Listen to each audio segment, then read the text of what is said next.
Olá, sejam muito bem-vindos ao nosso resumo semanal da B3. Olha, a Bolsa Brasileira tá que tá, batendo recorde atrás de recorde.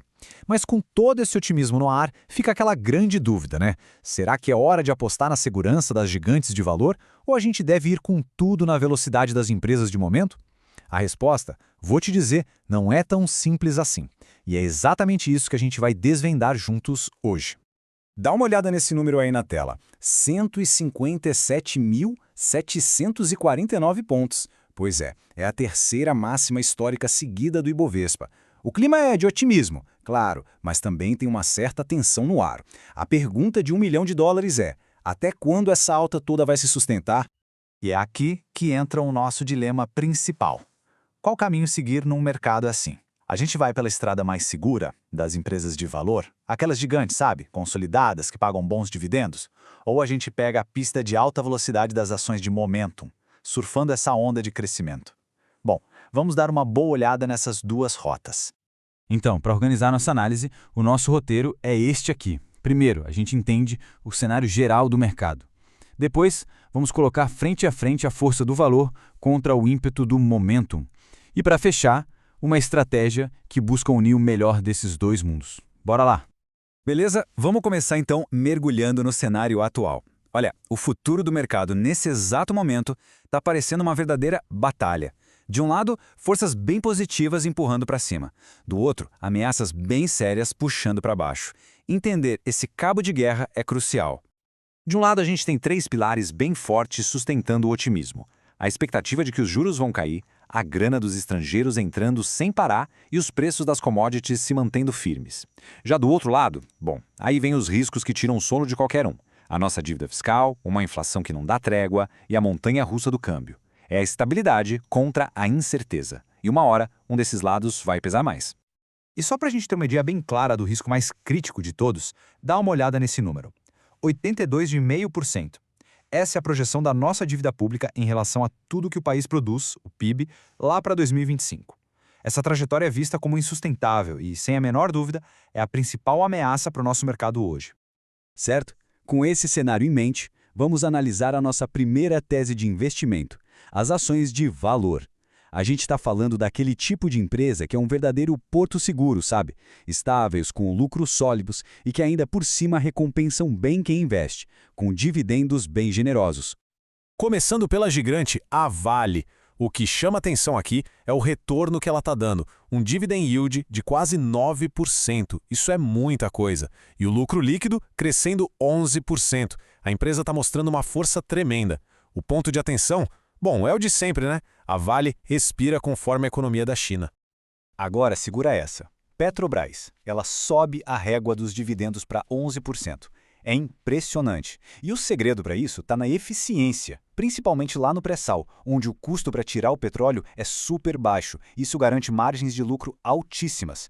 Claro que nem tudo são flores. Os riscos estão sempre ali. A volatilidade do preço do petróleo e aquela sombra da pressão regulatória.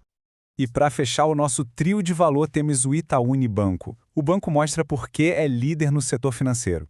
O ROI, que é o retorno sobre o patrimônio, está em mais de 21%. Isso é um número espetacular. E o melhor, a carteira de crédito cresce, mas a inadimplência está ali, ó, bem controladinha. Beleza, agora vamos virar a chave completamente e olhar para outra estratégia. Chegou a hora de falar das ações de Momentum. São aquelas empresas que estão num ritmo de crescimento aceleradíssimo, com um desempenho recente que salta aos olhos. E o destaque aqui vai para o setor imobiliário. E a Cury é o exemplo perfeito disso. Olha esse desempenho no ano, mais de 125% de alta. É coisa de louco. O que está por trás desse foguete? Uma gestão operacional impecável e, claro, o grande impulso do programa Minha Casa Minha Vida. E o mais curioso é que mesmo depois de subir tudo isso, o preço dela ainda parece bem atrativo, negociando a 7 vezes o lucro. Seguindo na mesma linha, vem a Direcional, que também impressiona bastante. O crescimento aqui é explosivo, gente. As vendas líquidas subiram 68% em um ano. O combustível é o mesmo, o Minha Casa Minha Vida, mas o interessante aqui é que o múltiplo dela está ainda mais convidativo, só 5,3 vezes o lucro. E por último, a Tenda. O mercado enxerga ela como aquela aposta de maior risco, mas que também tem um potencial de retorno altíssimo. O crescimento das vendas está bem forte e ela negocia com o mesmo múltiplo atrativo da direcional. Ou seja, é uma opção para quem tem um pouco mais de apetite ao risco. Ok, então a gente já viu os dois lados da moeda. De um lado, estabilidade e dividendos. Do outro, um crescimento explosivo. A pergunta é, e se der para combinar o melhor dos dois? Pois é exatamente essa a proposta da recomendação executiva. E aqui está o pulo do gato. A estratégia que se desenha como mais inteligente é uma abordagem híbrida. A ideia é basicamente ter um pé em cada canoa. A base da carteira, pensando no longo prazo e nos dividendos, ficaria com as gigantes, Vale, Petrobras e Itaú. Já para buscar ganhos mais rápidos, aproveitando essa onda do setor imobiliário, a aposta seria em Direcional e Tenda, que ainda estão com múltiplos bem atraentes. E essa frase aqui resume perfeitamente o momento que a gente está vivendo. O mercado está processando um otimismo que talvez seja até um pouco exagerado. Ele está numa fase que a gente chama de consolidação técnica. O que é isso? Basicamente, depois de subir muito, ele dá uma parada, respira e fica esperando para ver se os fundamentos, os resultados das empresas, confirmam que vale a pena dar uma nova arrancada para cima. Ah, e só um aviso muito importante, pessoal. Todo esse material é um resumo informativo com base nos dados que a gente tinha até o dia 17 de novembro de 2025, tá bom? Isso aqui não é de forma alguma um aconselhamento ou uma dica de investimento. E aí, gostou dessa análise mais aprofundada sobre as estratégias do momento? Para não perder os próximos resumos semanais com as tendências do mercado B3, já sabe, né? Se inscreve aqui no canal e ativa as notificações. Assim, a gente continua sempre por dentro dos principais movimentos da bolsa. Um abraço e até a próxima!